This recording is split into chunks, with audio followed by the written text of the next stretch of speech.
Good morning dear students. 11th class economics हमने first chapter start किया हुआ था, जिसमें हमने नेचर ऑफ स्टैट्स पढ़ लिया था, सब्जेक्ट मैटर पढ़ लिया था। इसका जो थर्ड पॉइंट था लिमिटेशंस था। लिमिटेशन ऑफ स्टैटिस्टिक्स हम पढ़ेंगे कि स्टैट है जो इसकी क्या क्या हानियाँ हैं, कहाँ पर ये ऐसे लगता है कि ये हमारे लिए सही नहीं है स्टैटिस्टिक्स। फर्स्ट पॉइंट है इसका study of numerical fact only. First point में हम क्या देखते हैं कि इसमें ओनली न्यूमेरिकल फैक्ट की ही स्टडी की जाती है। मीन्स कि अगर नंबर हो, डाटा दिया हुआ हो हमें, तो ही इसकी स्टडी की जा सकती है, इस पर कोई एक्शन उठाया जा सकता है, एवरेज वगैरह निकाली जा सकती है। अदरवाइज़ लाइक नंबर ना दिए हो, ऑनेस्टी, लव, ट्रू, फ्रेंडशिप, इन सब का इसके लिए कोई भी इसकी कोई वैल्यू नहीं होती इन सब की स्टैट्स के अंदर। इसीलिए इसमें ओनली प्रेफरेंस हमेशा नंबर्स को ही दी जाती है। तो इसीलिए कहा जा सकता है कि ये जो स्टैट्स है ये हमारे लिए सही नहीं है, बिकॉज़ हमारी लाइफ में, हमारी पर्सनल लाइफ में ऑनेस्टी, फ्रेंडशिप, विजडम, हेल्थ, ये सब भी इम्पॉर्टेंट रोल प्ले करते हैं। सेकंड है study of aggregates only. Stats में क्या देखते हैं हम कि इसमें एग्रीगेट्स की ही स्टडी की जाती है। एग्रीगेट मतलब टोटल। अगर हमें एक व्यक्ति का कुछ पता है, एज पता है, हाइट वगैरह पता है, वो हमारे लिए वैल्यूलेस है। अगर हमें कंबाइंड का मीन सभी सभी स्टूडेंट्स का, सभी लोगों का पता है, तो ही हम इसके बारे में स्टडी कर सकते हैं, अदरवाइज़ ये वैल्यूलेस है स्टैट्स। इसमें थ्योरी पढ़ लेते हैं। Statistics study only the aggregate of quantitative facts. It does not study statical fact relating to any particular unit. Means कि किसी पर्टिकुलर यूनिट पे ये स्टडी नहीं करता। एग्जाम्पल दिया हुआ है, it may be statical fact that your class teacher earn 50,000 per month, but as this factor relates to an individual. Means कि हमें ये बता दिया कि एक टीचर है जो कि 50,000 रुपये महीना कमा रहा है, बट क्या है ये हमारे लिए वैल्यूलेस है, इसकी कोई वैल्यू नहीं है, क्योंकि ये इंडिविजुअल फैक्ट हमें बताया गया है, एग्रीगेट हमें नहीं बताया गया, सभी टीचर्स की नहीं बताया गया। ठीक है, इसी तरह क्या है, स्टडी ऑफ एग्रीगेट है, ये स्टडी ऑफ न्यूमेरिकल फैक्ट है। थर्ड है homogeneity of data and essential requirement. Means कि जो हमें रिक्वायरमेंट होती है डाटा की, वो कैसे होने चाहिए, सेम होंगे तो रिज़ल्ट निकलेगा, अदरवाइज़ कोई रिज़ल्ट नहीं निकलेगा। होमोजेनिटी होनी चाहिए, उनमें सेम होने चाहिए। मान लो एग्जांपल देती हूँ आपको, इसमें भी दिया है, for example production of food grain can not be compare with the production of clothes. मतलब एक खेत में ग्रेन का प्रोडक्शन कर रहे हैं, इसका हम कंपैरिजन नहीं कर सकते कि क्लॉथ्स का कितना प्रोडक्शन हुआ है। ग्रेन का प्रोडक्शन हम किससे कर सकते हैं, ऐसी ही किसी चीज़ से कर सकते हैं जो खेत में ही पैदा हो रही है, लाइक वेजिटेबल्स का फ्रूट्स के साथ। ठीक है, इस तरह से हम कर सकते हैं सेम चीज़ों का।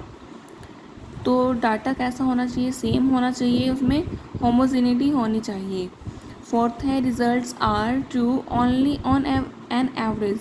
क्या है, जो हमें रिज़ल्ट प्रोवाइड होते हैं, हम डाटा को कैलकुलेट करते हैं, जो हमें रिज़ल्ट मिलते हैं वो कैसे हैं, एवरेज सा रिज़ल्ट निकलता है, पर मतलब कि इंडिविजुअल का कोई इसमें रिज़ल्ट नहीं निकलता। एग्जांपल इसमें क्या दिया गया है, इसमें बताया है, if it is sad that per capita income in India is 50,000 per annum, it doesn't mean that the income of each and every Indian is 50,000 per annum।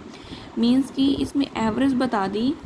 अब हमारे इंडिया में ऐसे भी बहुत लोग हैं जो कि पर मंथ के ही पर एनम मीन्स कि पूरे साल के 20,000 कमा रहे हैं। कुछ ऐसे लोग हैं जो 50,000 कमा रहे हैं, कुछ ऐसे लोग भी हैं जो 80,000 कमा रहे हैं, कुछ ऐसे लोग भी हैं जो एक साल में 10-15 लाख रुपए कमा रहे हैं। ठीक है, तो ये जो इन्होंने 50,000 पर एनम बोल दिया, ये क्या है, एक एवरेज निकाल दी।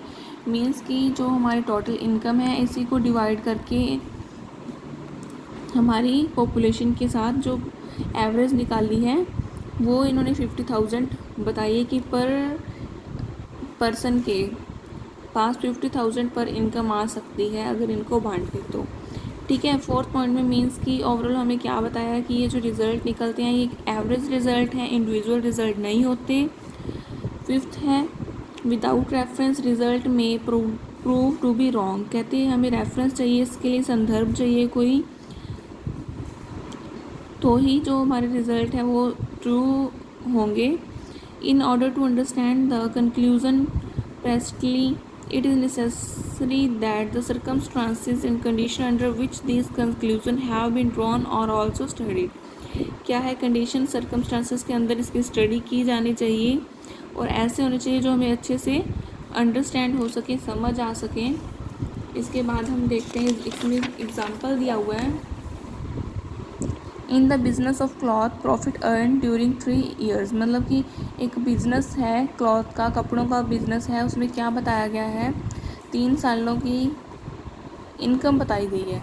ठीक है, पहले साल 1000 हुई, दूसरे साल 2000 हुई, तीसरे साल 3000 हुई। वैसे ही एक और बिजनेस है पेपर का, उसमें इनकम बताई गई है, पहले साल 3000, दूसरे साल 2000 और अगले साल 1000। ठीक है, अब देखो रजय इसमें क्या है, अगर हम फर्स्ट की क्लॉथ वाले बिजनेस की टोटल करें 3 सालों का बिजनेस का तो भी 6000 आ रहा है, अगर इसका करें तो फिर भी 6000 आ रहा है, बट इसका एवरेज क्या निकल रहा है 2000 पर एनम। ये एवरेज निकाल दिया, मीन्स कि 6000 को 3 से डिवाइड कर दिया, 3 ईयर्स के में हमने निकालनी थी ना, 3 से डिवाइड कर लिया तो 2000 पर एनम इसकी एवरेज आ गई एक। बट हमें ये नहीं पता लग रहा कि कहाँ हम थोड़ा सा मतलब गलत काम कर रहे हैं जिससे हमारा बिज़नेस लॉस में जा रहा है, कहाँ हमारी प्रोडक्टिविटी है वो अच्छी नहीं रही। ठीक है, अब यहाँ तो देखो बिज़नेस ग्रो कर रहा है फर्स्ट वाले में, बट यहाँ क्या है बिज़नेस लॉस में जा रहा है। ये दोनों बिज़नेस सेम तो नहीं हुए ना, एक ग्रो कर रहा है एक लॉस में जा रहा है। आप कहने का मतलब समझ रहे हो, मीन्स कि एवरेज तो आ गई 2000, बट हमें अच्छे से ये नहीं पता लगा सकते हम कि कहाँ क्या कमी हमारे पास रह गई है स्टैट्स में, इसलिए ये इसकी एक लिमिटेशन है। उसके बाद can be use only by expert he use कर सकते हैं इसे, कोई नॉर्मल जो दुकान वाला है वो नहीं यूज़ कर सकता। मीन्स कि उसको इतने फॉर्मूलेज नहीं आते, एवरेज नहीं निकालनी आती। ठीक है, इसके लिए भी अलग अलग फार्मूला होते हैं, कोरिलेशन रिग्रेशन निकालना भी थोड़ा टफ है, इसलिए जो एक्सपर्ट हैं स्टैट्स के वही इसका यूज़ कर सकते हैं। 7th upon two miss use, means कि अगर हमें डाटा कोई मिल जाता है तो बहुत सारे लोग ऐसे भी हैं जो इस डाटा का मिस यूज़ कर सकते हैं, गलत यूज़ कर सकते हैं। तो लास्ट में इन्होंने ब्लू में लाइन लिखी हुई है, statistics are like clay by which you can make a good or a devil as you please. क्या बताया हुआ है, मीन्स कि स्टैट्स को एक क्ले की तरह बता दिया। क्ले को क्या करते हैं हम, जैसे मर्जी कुछ अच्छी चीज़ भी बना सकते हैं, कुछ बुरी चीज़ भी बना सकते हैं क्ले से, इसी तरह स्टैट है, इससे ही हम क्या बना सकते हैं, गॉड और अ डेविल। मतलब कि इसको हम क्या कर सकते हैं, स्टैट को भगवान के रूप में मान सकते हैं और डेविल मतलब शैतान के रूप में भी मान सकते हैं। अगर स्टैट का अच्छे से यूज़ कर रहे हैं तो वो गॉड है, अगर बुरे तरीके से इसका यूज़ करने लगे तो वो एक डेविल है। तो कल का जो तुम्हारा टॉपिक रहेगा इंपॉर्टेंस ऑफ स्टैटिस्टिक्स रहेगा। आज के लिए इतना ही, thank you and have a good day.